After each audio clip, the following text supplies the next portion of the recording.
Dear students, इस lecture में हम एक्सरसाइज 1.6 के क्वेश्चन नंबर 6 को करते हैं।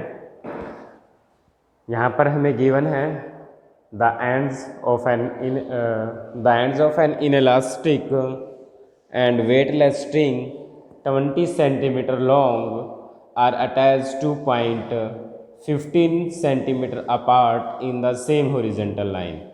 मीन्स सेम हॉरिजॉन्टल लाइन पर आपके पास दो पॉइंट हैं, एक पॉइंट ए है और एक पॉइंट बी दे रखा है, और इन दोनों पॉइंट्स के बीच का जो डिस्टेंस है वो 15 मीटर है, और इन दो पॉइंटों के बीच में एक 21 सेंटीमीटर की स्ट्रिंग अटैच की गई है। इन दो पॉइंटों के साथ एक 21 सेंटीमीटर की स्ट्रिंग क्या की गई है बच्चों, अटैच की गई है। फिर कहा गया है कि ए वेट ऑफ 21 kg, एक वेट है 21 kg का, is attach to the string 9 centimetre from one end. अब एक एंड से 9 मीटर की दूरी पर, 9 सेंटीमीटर की दूरी पर, आप इस एंड से भी ले सकते हैं, आप इस एंड से भी ले सकते हैं। किसी भी एक एंड से अगर आप ये कहें कि ये जो स्ट्रिंग थी, स्ट्रिंग का 9 मीटर का डिस्टेंस यहाँ पर है, तो मान लिया कि इतना 9 मीटर का डिस्टेंस है, यहाँ पर आपके पास क्या है, एक 9 मीटर के डिस्टेंस पर एक वेट लटका दिया गया है। ठीक है, ये 9 सेंटीमीटर के डिस्टेंस, 9 मीटर के डिस्टेंस पर एक वेट लटका दिया गया है। ओके स्टूडेंट्स, और यहाँ पर टोटल स्ट्रिंग की लेंथ 21 सेंटीमीटर थी, तो इसका मतलब यहाँ पर आपके पास कितना रह जाएगा, 12।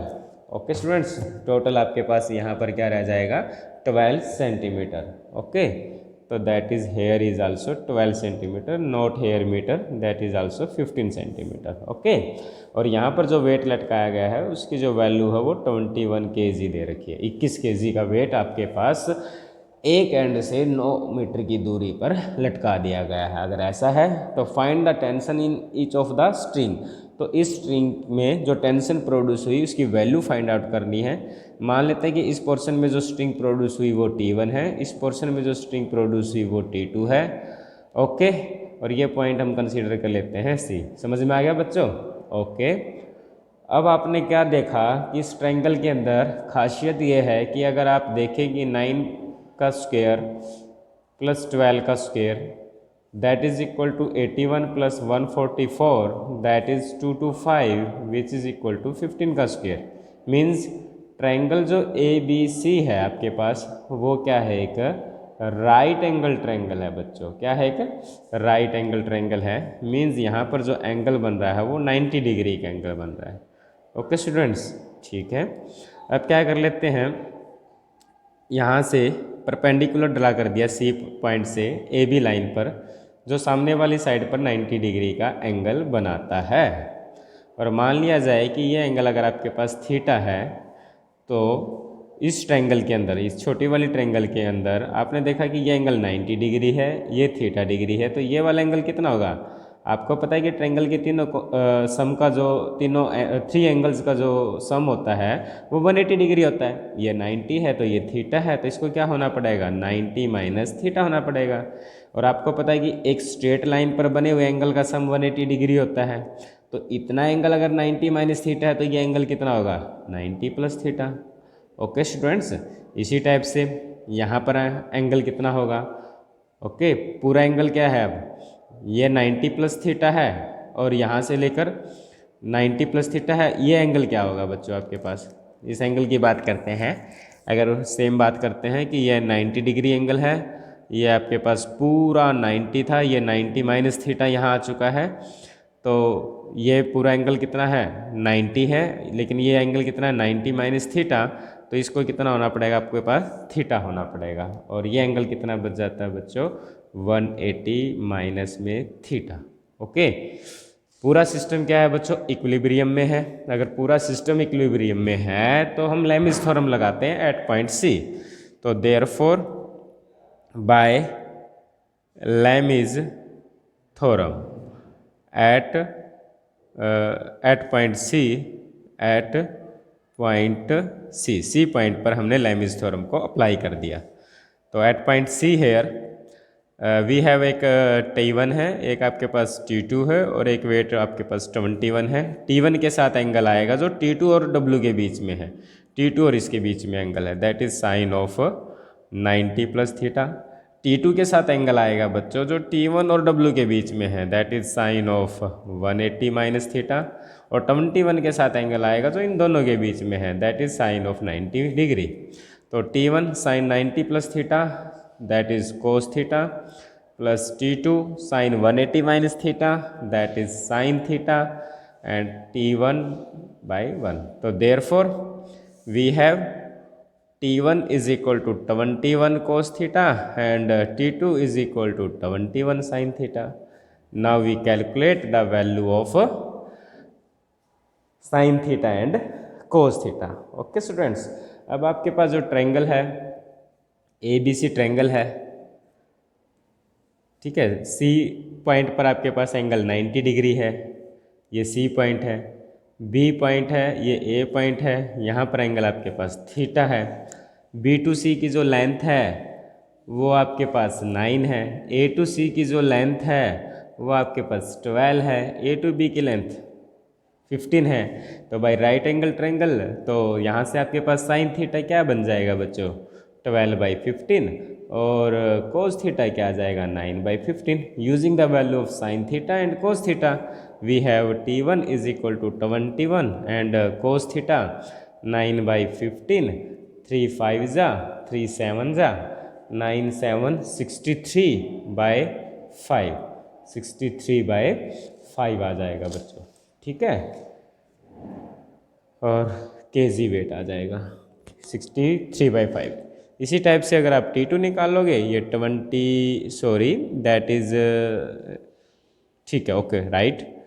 T1 के साथ साइन थीटा क्या है, 12/15, 3 5 जा 3 7 जा 12 7 जा 84/5। इसको आप लिख सकते हो 16/4/5 kg, और इसको भी हम लिख सकते हैं 12 पंजे 60, 12 3/5 kg वेट। Okay students, it is the required tension in the string in part of CB and CA. Okay students,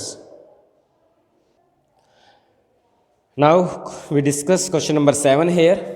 Given that a string is tied to point in a horizontal plane, एक horizontal plane पर दो points हैं, वो points मान लेते हैं एक point A और एक B।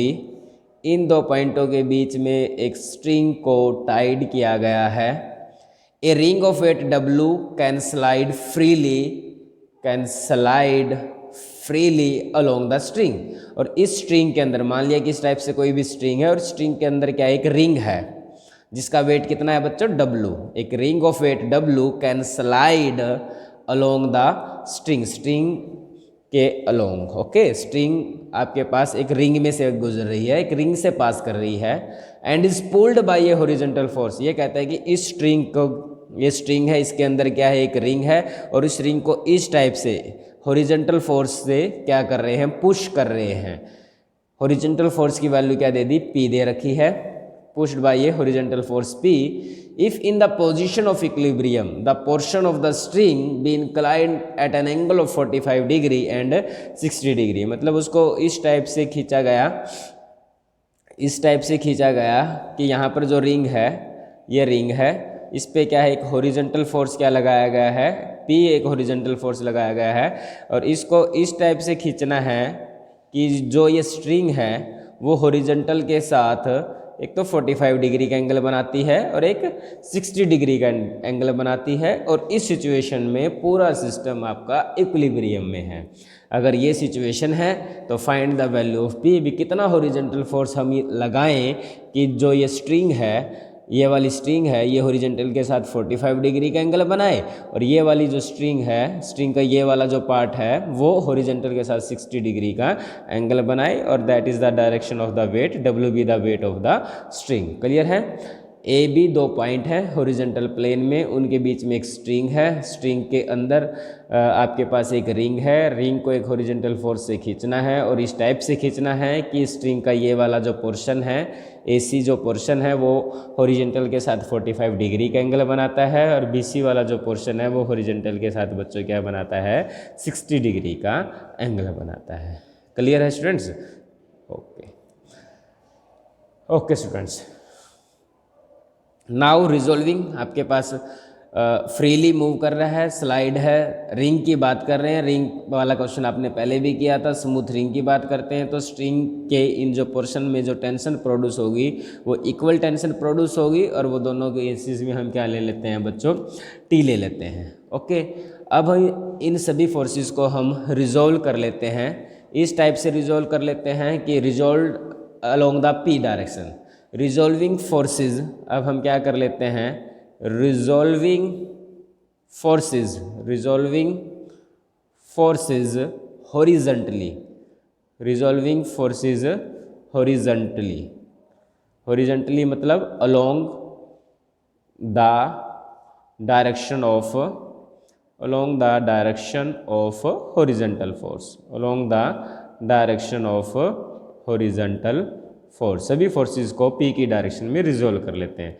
तो P ने P की डायरेक्शन में क्या एंगल बनाया, P cos 0। इस T ने P के साथ एंगल क्या बनाया, T cos 60 डिग्री प्लस, अब इस T ने इसके साथ क्या एंगल बनाया, अब आपको यह टारगेट है कि इस T ने इसके साथ क्या एंगल बनाया। ओके, ये अगर एंगल 60 डिग्री है, ये 45 डिग्री है, तो 60 डिग्री प्लस 45 105 और एक ही लाइन पर बने हुए कोनों का जोड़ 180 डिग्री होता है, तो ये एंगल कितना बन जाएगा, 180 डिग्री माइनस 105 दैट इज 75। तो ये वैल्यू कितनी है बच्चों, 75 डिग्री। तो इस T का इसके साथ एंगल कितना बना, इस T का T cos of 75 plus 60 that is 135 degree plus में, और इस W ने और इस P के बीच का angle measured in anti clockwise direction, तो ये टोटल एंगल हुआ। तो इस W का और P के बीच में है cos 270 डिग्री, और sum of all algebraic sum of all resolvent part must be 0। P cos 0 की वैल्यू P, T cos 60 की value 1/2 plus T cos 135 cos 90 plus 45 degree and W cos odd multiple of pi/2 है that is equal to 0 and from that P plus T/2 cos minus T sin 45 degree is equal to 0। तो from that P is equal to T sin 45 degree, T sin 45 degree minus T/2 T common sin 45 1/√2 minus में 1/2। Clear है students? And that is P is equal to 2√2, LCM ले लेते हैं तो √2 minus में 1 and into में T। Okay students, it is the value of P, value of P।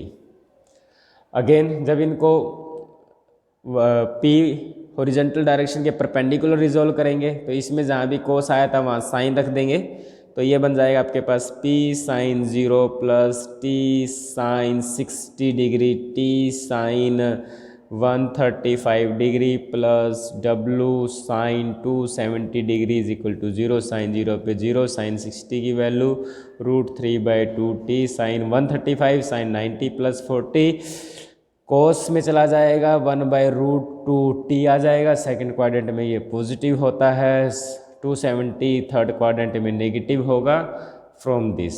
Clear है students? तो यहाँ से T एलसीएम आ जाएगा √3/2 plus 1/√2 is equal to W and T के साथ 2√3 plus 1 is equal to W and from that T is equal to 2√2 into में W, 2√2 into में W divide by √3 plus 1, it is the tension. Okay students? Okay students, there is some calculation mistakes. If we take LCM √2 2, from that root 2 से root, यहाँ पर क्या आएगा बच्चों 2 आएगा, और फ्रॉम दैट 2 से 2 कैंसिल, यहाँ आएगा 2 minus root 2, there is also some mistake two root 2, 2 से 2 कैंसिल, यहाँ पे रूट 6 आएगा, रूट 2 से रूट 2 कैंसिल, यहाँ पर वैल्यू क्या आएगी 2, तो from that here is root 6 and that is value 2। Putting the value of that T, ये जो टी की वैल्यू आई है बच्चों, ये इसमें पुट कर देंगे पी में, और हमारे पास क्या आ जाएगा हॉरिजॉन्टल फोर्स आ जाएगा। ओके स्टूडेंट्स, ओके अब देखिए इसके अंदर पुट करते हैं। आपके पास पी क्या है, P is equal to 2 minus root 2 divide by 2 root 2 और मल्टीप्लाई में टी, और टी आपके पास है 2 रूट 2 इंटू में डब्लू रूट 6 प्लस 2, तो ये टर्म इसको कैंसिल कर देगी, तो p is equal to 2 minus root 2 divide by root 6 plus 2 और इंटू में w, दैट कैन आल्सो भी रिटर्न एज, अगर ऊपर वाले टर्म में से रूट 2 कॉमन ले लिया जाए तो 2 में से रूट 2 कॉमन लेंगे तो रूट 2 माइनस 1, नीचे वाली टर्म में से भी रूट 2 कॉमन ले लिया जाए तो रूट 6 को आप लिख सकते हो रूट 2 इंटू रूट 3, ये आपने कॉमन लिया तो ये रूट 3, और 2 में से रूट 2 कॉमन लेंगे तो रूट 2 इंटू में w, रूट 2 को कट कर देगा, और p की वैल्यू आपके पास root 2 minus 1 divide by root 3 plus root 2 into में w, that is the required horizontal force.